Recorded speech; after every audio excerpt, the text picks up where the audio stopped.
This is a demonstration of the empirical rule. The empirical rule applies to distributions that are what we refer to as bell-shaped, and what that means is when you graph the distribution and you smooth it out, the curve has a little bit of a shape like a bell to it. It's very symmetrical on both sides. The empirical rule comes in three parts.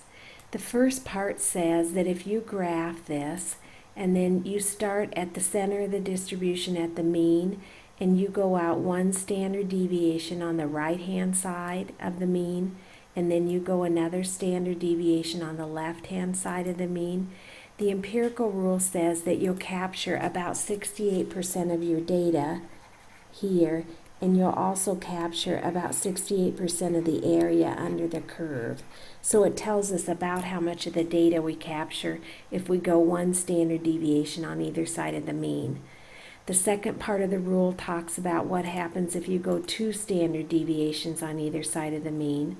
So if you start here and you go out one standard deviation and then you go out another standard deviation, so you're two to the right of the mean and then you're two to the left of the mean. The empirical rule says you'll capture about 95% of your data along here and about 95% of the area under the curve in here. And then the third part of the empirical rule has to do with what happens if you go three standard deviations on either side of the mean. So if you start at the mean and you go three standard deviations here to the right, and then three standard deviations to the left, it says you'll capture almost all of your data. 99.7% of your data will fall in this area, and 99.7% of the area under the curve. So three parts to the empirical rule. Then I'm going to show you with a problem. There's a problem in the book where the mean of the data is 26.8 pounds of fruit per year that people eat. That's an average amount of citrus fruit that people eat.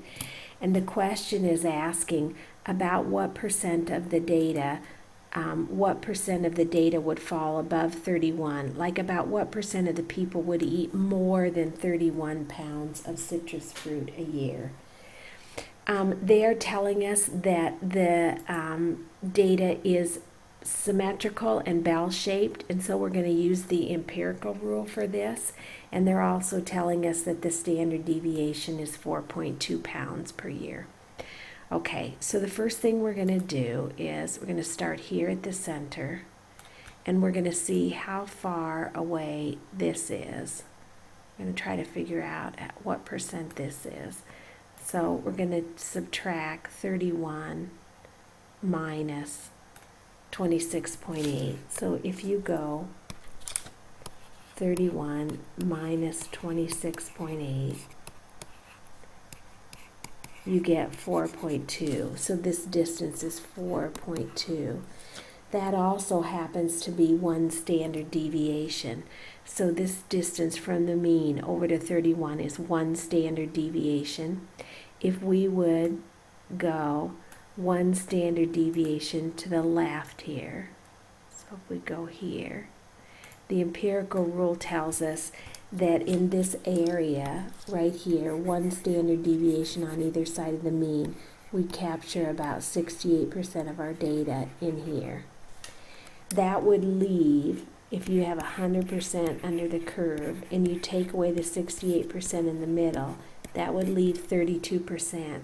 And since this is symmetrical, you'd have 16% in the upper tail and 16% in the lower tail.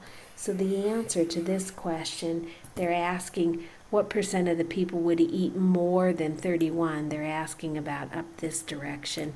The answer would be 16%.